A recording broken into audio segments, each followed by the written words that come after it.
Bonjour, aujourd'hui on va parler du IPython Notebook.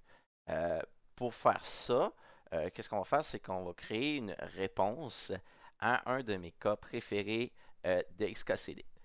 Euh, donc, le cas en question est très simple. Vous arrivez au milieu de l'océan qui est dit Pacifique et vous lui jetez une boule de bowling en plein dans les Marianas. Donc, combien de temps la balle de bowling va prendre pour atteindre le fond? Donc, on va créer une réponse à ça. Eh bien, on a notre fameux notebook à gauche. Et, et ici, dans le fond, ce que j'ai fait, c'est que j'ai déjà écrit une partie du notebook et on va écrire des parties manquantes. Dans le fond, ça va vous montrer comment faire le formatage et exécuter les cellules de code, etc. Donc, vous voyez très bien qu'il manque un titre.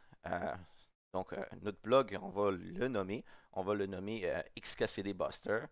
Euh, on va voir insérer une cellule. Là, on voit ici qu'il y a un petit in avec des crochets. Ça veut dire que c'est une cellule de commande.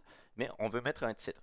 Qu'est-ce qu'on peut faire? On peut mettre Markdown ici. Et avec lead dièse, on peut mettre plusieurs niveaux de titre. Dans le fond, un dièse, ça veut dire un titre. Donc, plus qu'on met de dièse, plus que ça va être petit. Et un titre, un sous-titre, etc. Fait qu'on va mettre un titre. On va appeler XKCD Buster. Et on va mettre un sous-titre, pourquoi pas, hein? Ça va être plus le cas de notre article. Donc, ça va être le cas de la boule de bowling. Donc, pour créer des titres, il suffit de mettre en Markdown, mettre un petit dièse, et plus qu'on met de dièse, plus qu'on descend dans le titre. Une chose qu'on peut mettre, on peut mettre du texte, bien sûr, comme ici, j'ai mis la question à Randall Moreau. Si je clique dessus, vous voyez que, dans le fond, j'utilise le underscore pour avoir de l'italique. Et je vais inscrire juste en dessous de la citation le nom de la personne. Fait que, il le fait. Fait que je vais insérer une cellule juste en dessous et je vais le mettre en Markdown et je vais marquer la citation a été faite par by. Et là, je vais le mettre en caractère gras. Doug Carter. C'est la personne qui a envoyé le message à Randall Moreau. Et j'ai mis une diade de trop. Et voilà. Donc, on a mis du caractère gras. On peut voir qu'on peut mettre de l'italique. Qu'est-ce qu'on peut faire? Qu'est-ce qu'on peut mettre d'autre dans ces cellules-là? En fait, on peut mettre n'importe quel code HTML. Donc, on veut mettre une image. On va mettre une image. On va insérer une cellule au-dessus. Le mettre en Markdown. Et on va mettre une image de XKCD. Ben, pourquoi pas? On fait un autre sujet de XKCD. Donc ici, on voit, c'est du code HTML. J'ai ma balise image avec la source qui est l'image de XKCD. Et voilà, on a mis une belle image pour notre blog. Donc, on voit qu'on peut écrire du texte. Donc, on va écrire notre texte, mettre des images, et on va arriver à un moment où est-ce qu'on va vouloir mettre des calculs.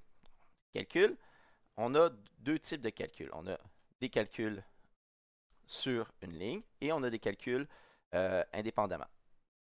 Donc, qu'est-ce que je veux dire sur une ligne? Je veux dire, pendant qu'on marque le texte, on va vouloir mettre des symboles. Donc, on va insérer une cellule au-dessus, on va le mettre en Markdown et on va écrire un petit texte.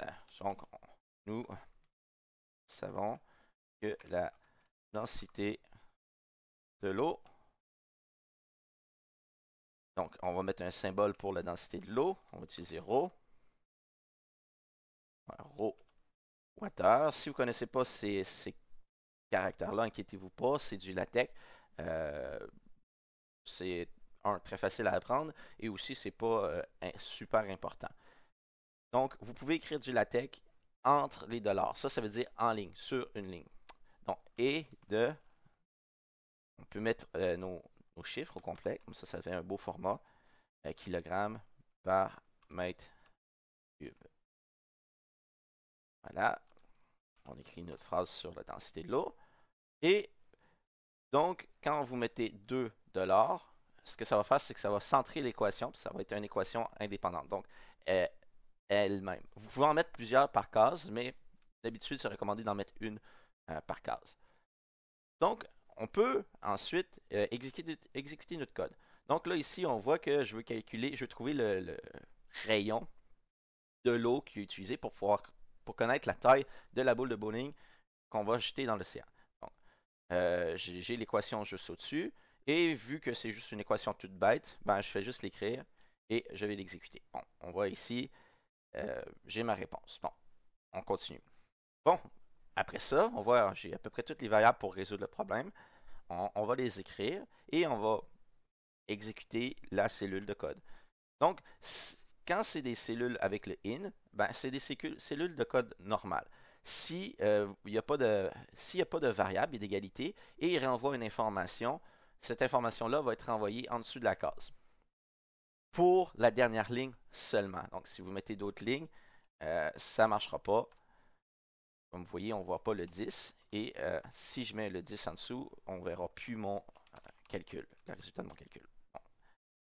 C'est pas vraiment la meilleure façon de l'utiliser, mais pour faire des petits calculs à la calculatrice rapide, ça marche bien. Donc, on initialise nos variables et là, vous voyez que j'ai décrit ce que je fais. Je mets une équation et juste en dessous, je mets la définition de cette équation-là. On peut l'exécuter et on peut continuer de même dans le problème. Et voilà, exécuter le code un par un. Et ici, je vais marquer ma fonction et arriver à la dernière cellule où est-ce que je vais afficher mon résultat. Donc, on voit ici, j'ai mon résultat sous forme de graphique. J'ai demandé un graphique un peu plus gros parce que d'habitude, les graphiques sont petits. Donc, ici la commande que je lui donne pour avoir un graphique plus gros. Si je l'enlève, vous allez voir que le graphique est beaucoup plus petit puis beaucoup moins beau. On va l'enlever et on va tester. Donc, ouais, vous voyez donc, c'est pas un super beau graphique. Non, on va le remettre un peu plus grand. OK. Donc, on arrive à la dernière section. Est-ce que nos calculs sont justes? Est-ce que les calculs de Randall Moreau sont corrects? Et on a mis ça sous forme de tableau. Un tableau, bien sûr, c'est du HTML. Donc, on peut mettre du tableau, on peut mettre des liens. Pourquoi pas mettre le lien pour XKCD, et etc. Une fois que votre blog est prêt, il suffit de cliquer sur File et on peut aller chercher plusieurs formats. Là, nous autres, on veut le mettre sur notre blog, donc on va prendre le format HTML, mais vous pouvez aussi donner à quelqu'un qui sait comment utiliser le notebook, le IPython Notebook, ou le télécharger dans un code .py qui va s'exécuter par lui-même. On va le télécharger, donc le format HTML, on va regarder ce que ça donne. Et voilà ce que ça donne. Donc, maintenant, on n'a plus de cellules. Vous voyez, je ne peux plus cliquer, je ne peux plus éditer les choses. Ça donne une page blanche. Donc, vous pouvez l'intégrer relativement facilement. Vous avez juste enlevé le heading. Et la même chose pour vos cellules qui ont été exécutées. On ne peut plus rien faire. On peut juste regarder les résultats. Et voilà, c'est votre blog. Donc, c'est comme ça que le IPython Notebook fonctionne. Si vous vous êtes trompé, vous avez mis du Markdown, vous pouvez toujours remettre la cellule en code. Heading, ça vous permet de mettre tout de suite un petit dièse avant. C'est la même chose qu'une cellule de Markdown, dans le fond. Raw and bconvert, ben, c'est des commandes au notebook. Vous ne devriez pas utiliser cette commande-là. Donc, c'est à peu près tout pour le Jupyter Notebook. Je vais mettre le petit faux blog en ligne. Je vais vous donner l'URL. Merci beaucoup. À la prochaine.